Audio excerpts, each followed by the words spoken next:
Train থেকে আমাকে phone করছে যে দাদু আমার তো ডিলিট হয়ে গেছে, এবার এখন দেখছি আমার ব্যাংক অ্যাকাউন্ট বন্ধ হয়ে গেছে। আমি বললাম আমি তো তোমাকে কয়েকদিন আগেই বলেছিলাম যে ব্যাংক অ্যাকাউন্ট বন্ধ হয়ে যাবে, তুমি ব্যাংক ট্রান্সফার করে তোমার বউয়ের নামে করে দাও, বা জয়েন্ট যদি থাকে তাহলে বউয়ের নামে করো, টেকনিক্যাল ব্যাপারগুলো দেখো, তুমি এটা করলে না। ও বলছে না আমি সব ওই অ্যাকাউন্টে টাকা নিতে চাই না, কিন্তু ওই অ্যাকাউন্টে আমার 10 লাখ টাকা ছিল, অ্যাকাউন্ট বন্ধ হয়ে গেছে। ঠিক আমার মনে পড়ে গেল যে বারাসাতের একজন প্রখ্যাত অ্যাডভোকেট আছেন, তিনি আমার ম্যারেজ রেজিস্ট্রার। তিনি অত্যন্ত সমাজ দরদী মানুষ। তিনি বিনা পয়সায় এই মানুষগুলোর পাশে দাঁড়ানোর জন্য তিনি কাজ করে চলেছেন নিরন্তর, এবং আমাকে স্যার স্যার বলেন। সম্মানের দিক থেকে সে আমার চেয়ে অনেক বড়, সে অ্যাডভোকেট, কিন্তু তিনি আমাকে স্যার বলেন। তিনি আমাকে বলছেন স্যার বারাসাত স্টেশনে একজন গরিব, নিতান্ত গরিব মানুষের সঙ্গে দেখা, সে বলছে আমার এটিএম পেটিএম সব কিছু বন্ধ হয়ে গেছে, কি করব, এবং তার কারণ হচ্ছে তার নামটা ডিলিট হয়ে গেছে এই কারণে। তাহলে আমার এইসব কথা বলার উদ্দেশ্য হচ্ছে আপনাদের মানসিকভাবে প্রস্তুত থাকতে হবে। আগামী দিন খুব খারাপ দিন আসছে, এই খারাপ দিনের মধ্য থেকেও আমরা ভালো থাকব। আমাদের এই খারাপ দিনটা পার্মানেন্ট খারাপ দিন নয়। পার্মানেন্ট খারাপ দিন হচ্ছে দেশান্তরিত ছিন্নমূল মানুষ যাদের ডকুমেন্ট নেই, তারা যদি ভালো ব্যবহার করে আমাদের সঙ্গে, তাদের পাশে আমরা থাকবো, তারা যদি চায়। আর আমরা মানসিকভাবে যদি প্রস্তুত হয়ে যাই যে আমার ব্যাংক বন্ধ হবে, আমার গাড়ির ড্রাইভিং লাইসেন্স বন্ধ হবে, আমার ভোটার কার্ড সম্পৃক্ত যা যা কাজ সেগুলো বন্ধ হয়ে যাবে, যদি আমার মানসিকভাবে এই প্রস্তুত হতে পারি, তাহলে আমি কিন্তু টেনশনে বিপদে পড়ব না। আমি লড়াই করব, আমি গণতান্ত্রিক পদ্ধতিতে লড়াই করব, এবং আইনি পদ্ধতিতে আমি এগিয়ে চলব। এই যে ট্রাইব্যুনাল, এটা একটা ঢপবাজি। ধরুন এই যে আমি লাস্টের যে 27 লাখ না 34 লাখের কথাই বলি, এই 27 বা 34 লাখের মধ্যে যদি 90% মানুষের নাম ফেরত আসে, তাহলে কতগুলো মামলা হবে নির্বাচন কমিশন বা এদের বিরুদ্ধে? তাহলে প্রমাণ হয়ে যাবে যে এরা পশ্চিমবঙ্গ দখল করার জন্য এই ঘটনাটা ঘটিয়েছে।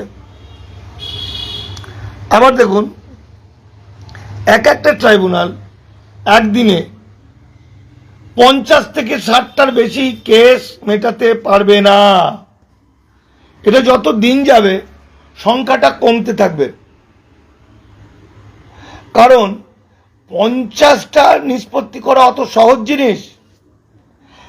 একটাতে 8 ঘন্টা মিনিমাম তো টাইম দিতে হবে।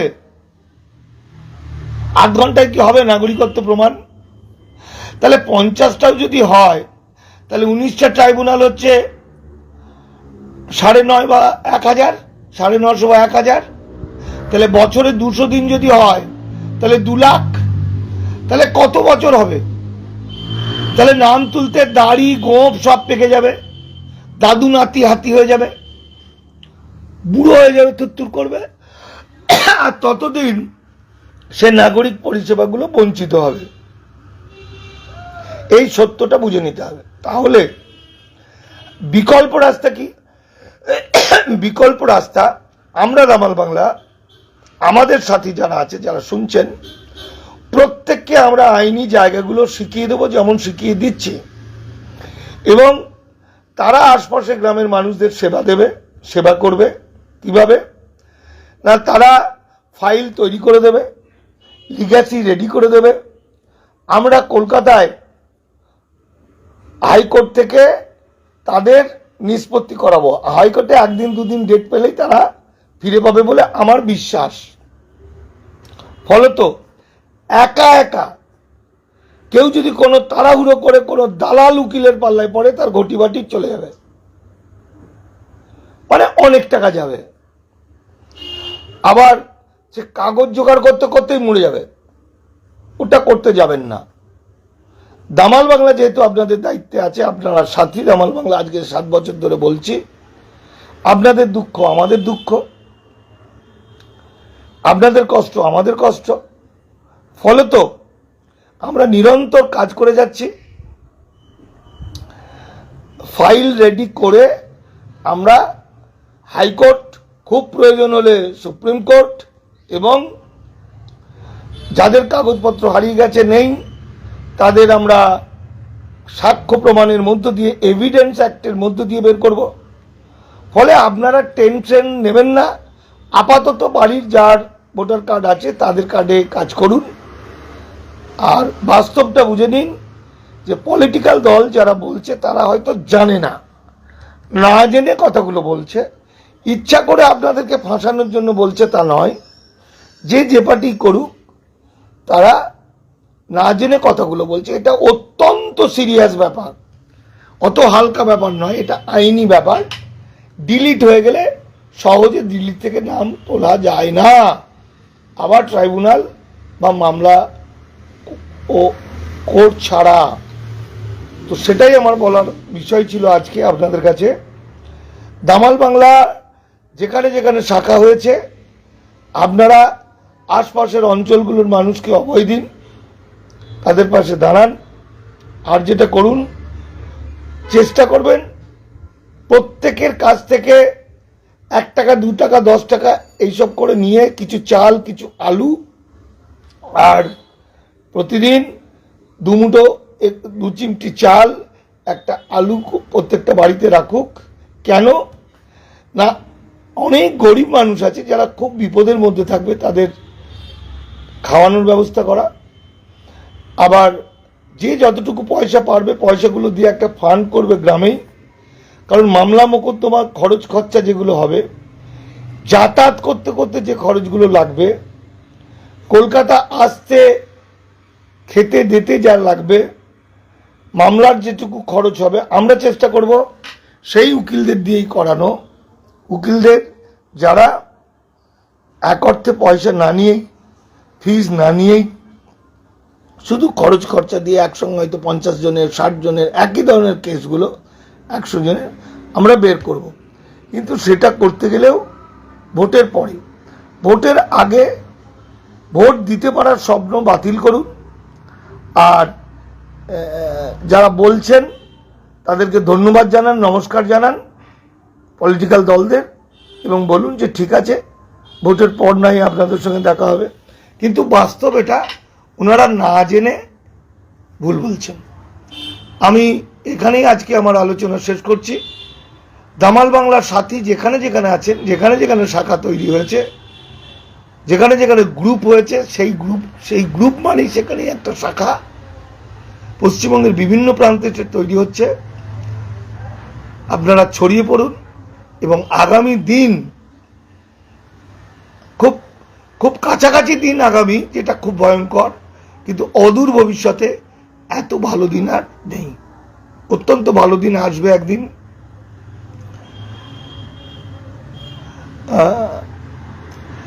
আপনার একজন লিখেছে আপনার বইটি সব বিক্রি হয়ে গেছে, আমাদের এখানে একজন চানাচুর বিক্রি করে, তার দরকার ছিল। ধন্যবাদ। বাঙালরা মনে হয় এক হবে না। বিজেপি হটাও, দেশ বাঁচাও।